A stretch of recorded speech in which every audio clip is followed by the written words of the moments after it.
మన చర్చాఫ్ గారు బిల్లీగ్రామ్ గారు ఆయన. హల్లెలూయా. నిజంగా కూడా ఆ దినానికి మరి ప్రభు రాకడ ఆలస్యం అయితే నేను ఎక్కడ ఉంటానో తెలియదు, కానీ చర్య మాత్రం దైవజనుడు అవబోతున్నాడండి. సంతోషమైన వాళ్ళు గట్టిగా చెప్పలు కొట్టి దేవునికి నామాన్ని బయటపడచ్చు. ఎందుకంటే అది చిన్నతనం నుండే వచ్చేస్తుంది, అంతే నేచురల్గా వచ్చేస్తుంది అంతే. నేను మారనాథ చర్చిలో సూళ్ళూరుపేటలో పాస్టర్ గారి దగ్గర ఉంటున్నప్పుడు, ఇంటర్మీడియట్ చదువుతూ ఉంటున్నప్పుడు పాస్టర్ గారు అనేవారు వాళ్ళ సతీమణితో పరమానందం సేవకుడు అవుతారనేవారు. ఆయన అక్కకి నేనంటే చాలా ఇష్టం. నా ఇంటర్మీడియట్ మొత్తం ఖర్చులు అక్కే భరించింది, అక్కే చదివించింది. వాళ్ళ తల్లి వీడియో ఆఫీసర్, ఆమె నాకు పోషణ ఇచ్చింది. పిల్లలు మరి ఆ సమయాలలో అన్న నేను మిడ్ నైట్లో వస్తే డైరీలు ఉంటూ ఉన్నట్లయితే హల్లెలూయా. మరి ఈ రోజున ఎలాగా మనము పరిచర్యలో ఉంటుండగా వాళ్ళ కుటుంబం సంఘంగా మీరు సహాయపడుతున్నారో అలాగా తనకు కూడా సహాయపడే వారిని దేవుడు లేవనెత్తబోతూ ఉన్నారు. ఏం చెర్రీ రెడీ దేనికి? సేవకుడు అయ్యేదానికి. ఓకేనా? పెద్ద అయితే ఏమవుతావు అన్నా నువ్వు? పెద్ద అయితే ఏమవుతావు నువ్వు?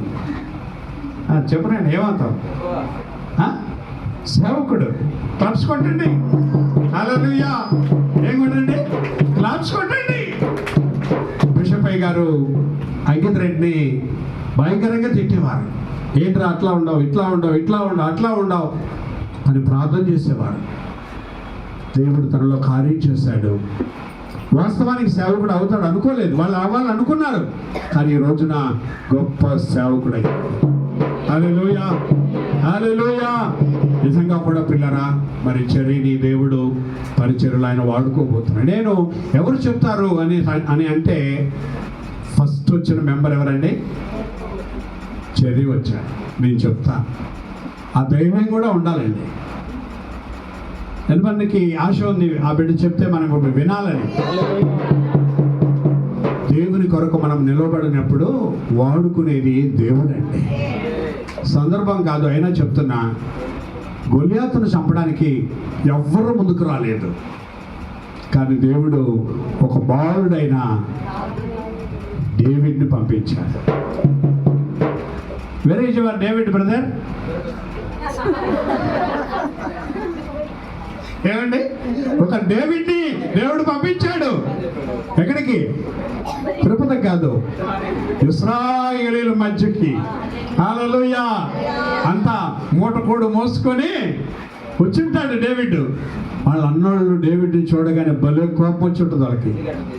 ఒరే, నీ సంగతి మాకు తెలుసురా, ఆ చిన్న మందని ఆ గొర్రెల్ని ఎక్కడెత్తావురా, ఎందుకు వచ్చావురా ఎక్కడికి, ఇమ్మీడియట్లీగా వెళ్ళిపోరా అని ఉండొచ్చు. కానీ దావీదుగా అక్కడికి రాలేదు.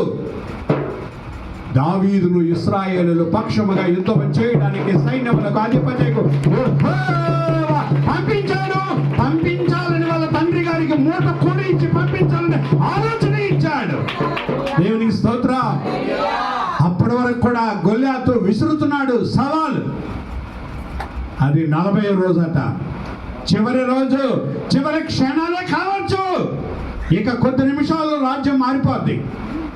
అలాంటి సమయాలలో డేవిడ్ ఒక హీరోలాగా దిగాడు. ఎలా దిగాడు అంటే, వేర్ ఈజ్ యువర్ హీరో? మీ హీరో ఎవరండి? My hero Jesus. దేవునికి స్తోత్రం. మన హీరో ఎవరై ఉండాలండి? జీసస్.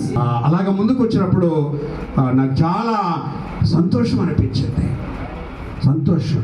ఎందుకంటే మనకున్నటువంటి నాకున్న ఆశ ఏంటంటే, ఎవరైనా దేవుని వాక్యం చెప్పాలంటే ప్రోత్సాహపరచాలి మనం. వాళ్ళలో నుండి కూడా దేవుడు మనతో. దావీదు ఏం చేస్తాడు యుద్ధమని వాళ్ళ అన్నోళ్ళు అనుకోవచ్చు. అరే సౌలు గారు 4వ మాట ఏంటి?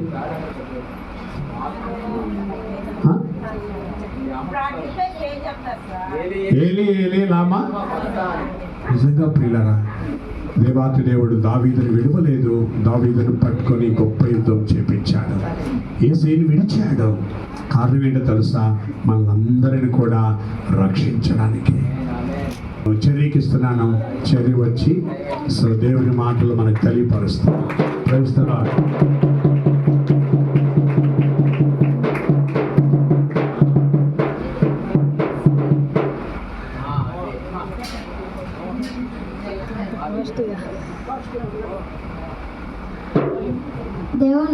వందనాలు. కూడి వచ్చిన సంఘ విశ్వాసులందరికీ నా వందనాలు. పాస్టర్ గారికి, పాస్టర్ అర్థంకి, మోసమ్మకి నా వందనాలు. మోరిసానికి నా వందనాలు. ఇప్పుడైతే మనం ప్రార్థన చేసుకుని అయితే 4వ మాటకు వెళ్దాం. స్తోత్రం స్తోత్రం నైనా, జీవమైన జీవాధిపతి నీకే కోట్ల స్తుతి స్తోత్రమైనా. ఏసా మీరు సిలువలో పెట్టిన 7వ మాటలో నేను 4వ మాట తీసుకొని చక్కగా మీరే మాకు ధైర్యం వేసా, మంచి సహాయం తెచ్చండి వేసా. నేను చిన్న పెట్టిన వేసా, నాకు మంచి జ్ఞానం తెచ్చండి ఏసే పరిశుద్ధ నామములో అడిగి వేడుకుంటున్నాం తండ్రి. ఇప్పుడైతే మనం 4వ మాటలకు ప్రవేశం ముందు అక్కడ ఏం జరిగిందనే విషయాన్ని కూడా మనం తెలుసుకోవాలి. బైబిల్ పరిశోధనలో ప్రతి విషయాన్ని మనం పాయింట్ అవుట్ చేయాలి. వాడు తీసుకోవటం, ఒకటి వదిలేయటం, వాడు పట్టించుకొని మాడేయడం అలా ఉండకూడదు. ప్రతి విషయాన్ని అయితే మనం జాగ్రత్తగా అబ్జర్వ్ చేయాలి. ఇప్పుడైతే బైబిల్స్ ఓపెన్ చేసి అక్కడ సందర్భాన్ని జాగ్రత్తగా అబ్జర్వ్ చేద్దాం. మార్క్స్ వార్త 15వ అధ్యాయం 33 నుంచి మనం చదువుతాం. మార్క్స్ వార్త 15వ అధ్యాయం 33 నుంచి మనం చదువుతాం. జాగ్రత్తగా చూడండి. మధ్యాహ్నం మొదలుకొని 3 గంటల వరకు ఆ దేశం అంతటను చీకటి కమ్మెను. అలాగే మత్తయి సువార్త 27వ అధ్యాయం 45 వచ్చాను చదువుకుందాం.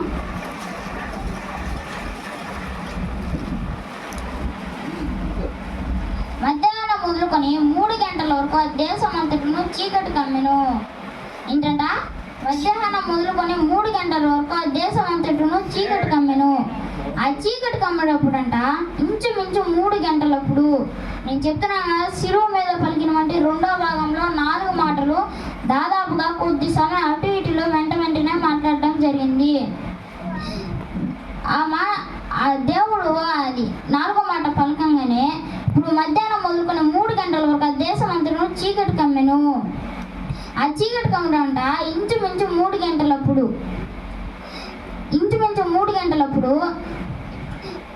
అయినా వాళ్ళు చీకటి కమ్ముడప్పుడంట ఆ ప్రజలు అర్థం చేసుకోలేకపోయారు. యేసుక్రీస్తు ప్రభువారి శిలువ ఘట్టంలో ఏది జరిగినా ప్రవచనాత్మకంగానే జరిగింది. ఆల్రెడీ దానికి ముందు వచ్చిన ప్రవచనాలు ఉన్నాయి. 1-2 రోజుల ముందు చెప్పినవి కావు, వేల సంవత్సరాల ముందు చెప్పినవి. వేల సంవత్సరాల ముందే ప్రవక్తలు ప్రవచించినప్పటికీ ఆనాడు ఉన్నవంటి ప్రజలు, ఆనాడు బ్రతికిన వంటి ప్రజలు దాన్ని సరిగా అర్థం చేసుకోలేకపోయారు. ఇక్కడ మనం జాగ్రత్తగా ఆలోచించాల్సిన విషయము ఇక్కడ చీకటి కమ్మేదానికి ప్రాప్సీ ఉందా అంటే ఎస్, ప్రాప్సీ ఉంది. ఆమోజు గ్రంథము 8వ అధ్యాయం 9వ వచనం చదువుకుందాం. ఆమోజు గ్రంథము 8వ అధ్యాయం 9వ వచనం. యేసుక్రీస్తు ప్రభువారు సెలవిచ్చింది ఏమనగా, ఆ దినమున నేను మధ్యాహ్న కాలం ముందు, అండర్లైన్ ద వర్డ్, దీని ప్రాప్సీ అంటారు. ఆమోజు అనే ప్రవక్త కొన్ని వందల సంవత్సరాల క్రిందట పరలోక సంబంధమైన దివ్య జ్ఞానాన్ని స్వతంత్రించుకొని ప్రవచిస్తున్నాడు. ఏమని ప్రవచిస్తున్నాడు? నేను మధ్యాహ్న కాలం ముందు సూర్యుని అస్తమింపజేయుదును, పగటి వేళను భూమికి చీకటి కమ్మజేయును. మధ్యాహ్న కాలం ముందు సూర్యుని అస్తమింపజేయుదును, పగటి వేళను భూమికి చీకటి కమ్మజేయును. ఎందుకు అలా చీకటి కమ్మిందంటే ఆనాడు ప్రజలు వేల సంవత్సరాల ముందే ప్రవక్తలు ప్రవచించినప్పటికీ వాళ్ళు తెలుసుకోలేకపోయారు. ఇప్పుడు మనము దేవుణ్ణి సిలువ వేసినప్పుడు, ఇప్పుడైతే మనం మార్క్స్ వార్త 15వ అధ్యాయం 34వ వచనం చదువుకున్నాం. 3 గంటలకు యేసు ఏలోయి ఏలోయి లామా సబక్తాని బిగ్గరగా కేక వేసింది. ఆ మాటలకు నా దేవా నా దేవా నన్నెందుకు చేయి విడిచిపెట్టమని అర్థము. ఏంటంట? మధ్యాహ్నం మొదలుకొని 3 గంటల వరకు ఆ దేశం అంతటా చీకటి కమ్మినప్పుడు, ఇంచుమించు 3 గంటలప్పుడు యేసు ఏలీ ఏలీ లామా సబక్తాని బిగ్గరగా కేక వేసాను. ఆ మాటకు నా దేవా నా చేయి ఎందుకు విడిచితివి అని అర్థము. ఏంటంట? ఏలోయి ఏలోయి నా దేవా నా చేయి ఎందుకు విడిచితివి అని అర్థము. దేవుడు మన పాపాల కోసము పరలోకపు తండ్రి వాళ్ళ కుమారుని బలియాగానికి పంపించాడు. పాపానికి వదిలేశాడు. మన శాపాలన్నీ పోవాలని యేసుక్రీస్తు ప్రభు తన కుమారుని బలి వేయించడానికి పంపించాడు. ఇప్పుడు మనం ఇది చూస్తూ ఉండగా అది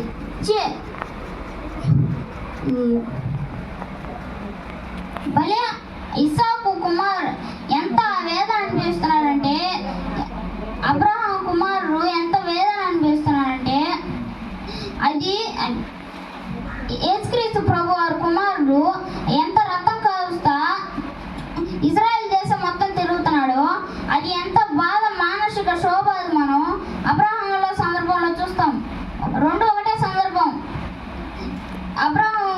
అబ్రహాం గారు తన కుమారుని బలి ఇవ్వడానికి తీసుకెళ్తుంటే ఇస్సాకు అంటున్నాడు, నాన్న బలి ఇవ్వడానికి నన్ను తీసుకెళ్తున్నావు కదా, మరి గొర్రె పిల్లేదు నాన్న అని అడుగుతున్నాడు. అబ్రహాం నోట్లో గారి నుంచి ఏమో రావట్లేదు సమాధానం. ఏమొచ్చింది సమాధానం? యెహోవా ఈరే నాన్న, గొర్రె పిల్లని యెహోవా చూసుకుంటాడు. అబ్రహాం గారు ఇస్సాకు కాళ్ళు చేతులు కట్టేసి తన వెంబడి తీసుకొని వెళ్తుండగా అబ్రహాం గారు ఎంత శోధన అనుభవించుంటాడో అంతే శోధన పరలోకపు తండ్రిగా అనుభవిస్తున్నాడు. పరలోకపు తండ్రి కుమారుడు అంత రక్తము కారుస్తుంటే కొరడా దెబ్బలతో కొట్టించుకుంటూ మనం ఏ చేతులతో అయితే తప్పు చేసామో ఆ చేతులకి మేకలు కొట్టడం జరిగింది. మనం ఏ స్థలాలకైతే వెళ్ళకున్న స్థలాలకు వెళ్ళామో వాళ్ళ కుమారుడు యేసుక్రీస్తు ప్రభు కుమారుడి కాలికి మేకులు కొట్టడం జరిగింది. మనం ఏ ఆలోచనతో అయితే అన్ని పనులు చేస్తున్నామో ఆ తలకి ముర్ర కిరీటం పెట్టడం జరిగింది. మన పాపాలు, నీ పాపాలు నా పాపాలు మన అందరి పాపాలు పోవాలని యేసుక్రీస్తు ప్రభు వారి కుమారుడు పాపానికి వెళ్ళిపోయాడు, సిలువ వేయబడ్డాడు. ఇప్పుడు మనం ఇది జాగ్రత్తగా అబ్జర్వ్ చేస్తే ఇక్కడ మనం చూస్తూ ఉంటే ఇక్కడ నీ పాపాలు నా పాపాలు, నీ పాపాలు నా పాపాలు, నీ తప్పులు నా తప్పులు క్షమించబడడానికి యేసుక్రీస్తు ప్రభు అయితే సిలువ వేయబడ్డాడు. ఇది మనం గుడ్ ఫ్రైడే సందర్భంగా ఈ 4వ మాట చూస్తున్నాము. ఈ 4వ మాట మనం జాగ్రత్తగా చూస్తూ ఉంటే ఇది ఒక ప్రవచన నెరవేర్పు. యేసుక్రీస్తు అందు రాయబడిన ప్రవచనాలన్నీ నెరవేరబడాలి. దీంట్లో ఇదే ఒక ప్రవచనాత్మకంగా ఒక భాగము. ఈ చిన్న వాక్యాన్ని దేవుడు దీవించును గాక.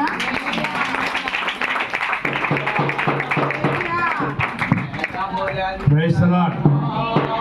అంతా కలిపి సరే 7 minutesలో చెప్పాడు. 7 మాటలు 7 నిమిషాలు అన్నట్టుగా. ఏమండి, నిజంగా కూడా ఇంత చిన్న వయసులో నాకు తెలిసి నేనైతే చెప్పలేదు. ఎందుకంటే నేను వెళ్తున్న ఆ సంఘంలో ఇలాగ నన్ను ప్రోత్సాహపరిచిన వారు లేరండి. కానీ మనకు ప్రోత్సాహాన్ని ఇస్తున్నప్పుడు మనం ఏం చేయాలా? దాన్ని మనం డెవలప్ చేసుకోవాలి. మనకిచ్చిన అవకాశాన్ని మనము జారు విడుచుకు వాడబడడానికి, ఆయన మహిమపరచడానికి, ఆయన కొరకు జీవించడానికి మనం ఎవరు రెడీగా ఉండాలి. ఈ సమయంలో ఎంతమంది హ్యాపీగా ఉన్నారు? Are you happy? Stephen, Seshaiah, Rakshanamma, Mrs Seshaiah, ఏమండి అందరూ హ్యాపీనండి? చర్చాపు గారి సంఘం హల్లెలూయా. ఎంతమందికి ఇలాగా మీ పిల్లలు కూడా దేవుని మహిమార్థమై వాడబడాలని ఆశ ఉంది? Wear is your hands? ఏమంటే ఎంతమందికి ఆశ ఉంది? ఆశ కలిగిన మీ ఆశలను మీ పిల్లల ద్వారా దేవుడు నెరవేర్చునుగాక. హల్లెలూయా. నిజమండి, ఎంతో మంది తల్లులు తండ్రులు మా పిల్లలు దేవుని కొరకు వాడబడడం లేదని బాధపడినటువంటి సమయాలు, సందర్భాలు నాకు ఎన్నో ఫోన్ కాల్స్ వచ్చున్నాయండి. కానీ ఈ రోజున ఆ బిడ్డే ఎవరైనా అనుకోవచ్చు మీలో, సారీ చెప్పుంటాడు ముందుగా, నువ్వు చెప్పు నీ పేరు ఇవ్వని. అట్లాంటివి ఏమీ లేదండి. వాళ్ళు బిజినెస్ పెట్టిన తర్వాత బిజీ అయిపోయారు. నేను వాళ్ళతో మాట్లాడేది కష్టం, వాళ్ళు నాతో మాట్లాడేది కష్టం. నేను కాల్ చేసినా కూడా వాళ్ళు అంటారు, సార్ కొంచెం బిజీ, మళ్ళీ చేస్తాం మళ్ళీ. ఏమండి, ఏదేమైనప్పటికీ కూడా ఆ బిడ్డగా ముందుకు వచ్చి నిజంగా కూడా తన కోటు సూటు అన్ని ధరించుకొని టిప్ టాప్ వచ్చి సో చక్కగా. నిజమేనండి, జనరల్గా చీకటి ఎప్పుడు పడుతుంది? ఇప్పుడైతే 6:45 తర్వాత చీకటి పడుతుంది. కానీ మధ్యాహ్న కాలపు వేళ చివరి మన యేసుక్రీస్తు ప్రభువు వారి శిలువలో వేలాడినటువంటి సమయం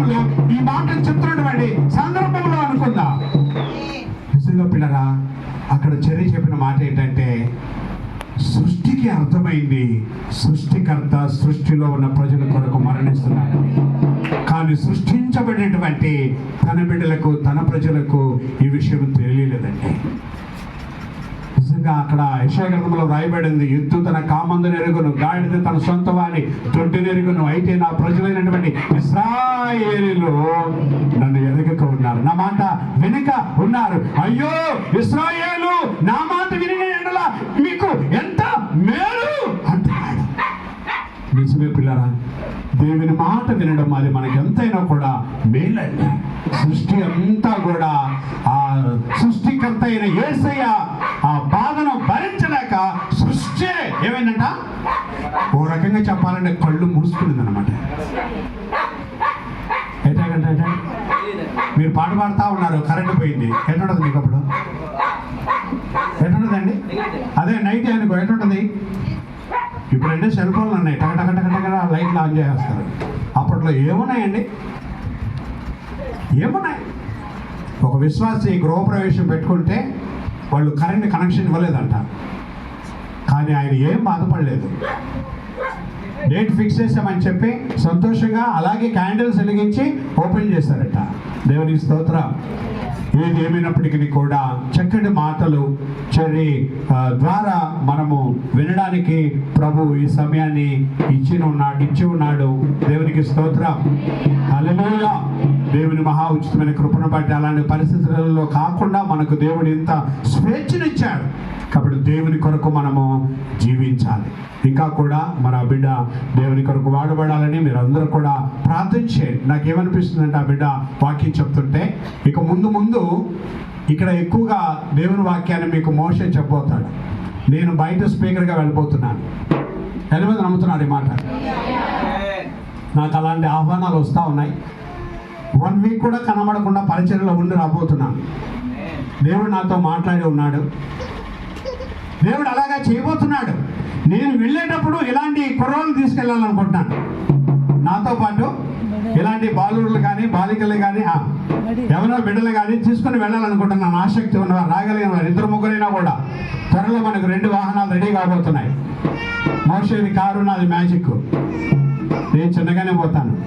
దేవునికి స్తోత్రం. చిన్న గ్రామాల్లోకి వెళ్తాను. దేవుని వాక్యాన్ని చెప్పబోతూ ఉన్నాం. అప్పుడు వీళ్ళందరూ సింగర్స్. దేవునికి స్తోత్రం. చక్కగా మనం చర్చ్ ఆఫ్ గాడ్ పరిచర్యలను జరిగించి రాబోతూ ఉన్నాం. హల్లెలూయా. ఎంతమంది సంతోషం అండి? క్లాప్స్ కొడతారనుకున్నాను నేను. హల్లెలూయా. నిజమే. ఎంతమందికి అలాగే మన పరిచర్య ఆశీర్వదించబడాలని ఆశ ఉంది? మీరు ప్రార్థన చేయండి, దేవుడు చేస్తాడు. దేవుని కంటూ అసాధ్యమైనది ఏది కూడా లేదు ప్రేమైన వారిలాగా. హల్లెలూయా. హల్లెలూయా. రానున్న దినాలలో ఇలాంటి దేవుని బిడ్డలను దేవుడు వాడుకొని అనేక బ్రాంచెస్ మనము ఏర్పాటు చేయబోతా ఉన్నాం. దేవుడు చేయబోతూ ఉన్నాడు. ఎంతమందికి ఆశ ఉందండి? జనవరి, ఫిబ్రవరి, మార్చి, April, May, June, July, August, September, October, November, December 12 నెలలు 12 మీటింగ్స్ పెట్టబోతున్నాం మనం. దేవుడు కృప చూపిస్తే 12 బ్రాంచెస్ అయిపోయినాయి అనుకోండి. ఒక్కొక్క బ్రాంచ్లో ఒక్కొక్క నెలలో మీటింగ్స్. దేవునికి స్తోత్రం. హల్లెలూయా. ఎంతమందికి ఆశ ఉందండి? వాస్తవానికి ఇప్పటి వరకు కూడా మన సంఘం, దేవుని సంఘం తరపున సర్వేపల్లి నుండి ఎంతమంది వెళ్ళారు ట్రైనింగ్కి? అందరూ సేవ చేస్తే 12 మంది ఉండేవారు కదా. చెప్పండి, ఫస్ట్ ఎవరు వెళ్ళారు? Vinod, next Dayamandi, next Feevamma, next John, next Estasu, next Santosh, next Irmiya, next Moshe, next Jessie, next Anand ఒక అబ్బాయి వెళ్ళాడు మోడేగుంట. 10 మంది వెళ్ళారు. ఇప్పుడు ఇంకెళ్ళాల్సింది ఉషా కూడా వెళ్ళింది వెల్లైపల్లి నుండి. ఏమండి ఆశ, ఏమండి 11 మంది వెళ్ళారు. దాదాపు ఆ అమ్మాయితో కలిపితే 12 మంది అవుతారు. ఈ 12 మంది సేవ చేస్తే 12 బ్రాంచెస్ అవ్వవా? సంవత్సరానికి ఎన్ని నెలలు? 12 నెలల్లో 12 స్థలాలలో కోటాలు పెట్టి బిషపయ్య గారిని పిలిపిస్తే బిషపయ్య గారికి ఎంత ఆనందం అండి. ప్రతి నెల నెల్లూరు జిల్లా అని అంటుంటే మిగిలిన సంఘాలు ఏమంటే జిల్లా కాపర్లు, కౌన్సిలింగ్ మెంబర్స్, బోర్డు మెంబర్స్ అందరూ కూడా ఆశ్చర్యపోతారు. దేవుని కృపను బట్టి ఇప్పటి వరకు సర్వేపల్లి దేవుని సంఘం అంటే కాకినాడలో గుడ్ నేమ్. హల్లెలూయా, హల్లెలూయా. దేవుని కృపను బట్టి మీరందరూ కూడా ప్రార్థన చేయండి. అలాంటి కృప దేవుడు మనకు ఇవ్వబోతూ ఉన్నాడు. నా ఆశ ఏంటంటే మనకిచ్చిన మన బిడ్డలందరినీ కూడా మనము దేవుని కొరకు పెంచుదాం. అన్న ఎలాగా సమయాన్ని దేవుని కొరకు పెంచింది, అలాగా వాడబడ్డారో అలాగా మనం కూడా వాడబడగలిగితే పిల్లరా దేవుని పరిచర్య ఎంతగానో విస్తరించబడుతుంది. హల్లెలూయా. సంతోషము గారి ఇంట్లో వాక్యం చెప్తా నేను ఎన్నో మాట వినబోతున్నా.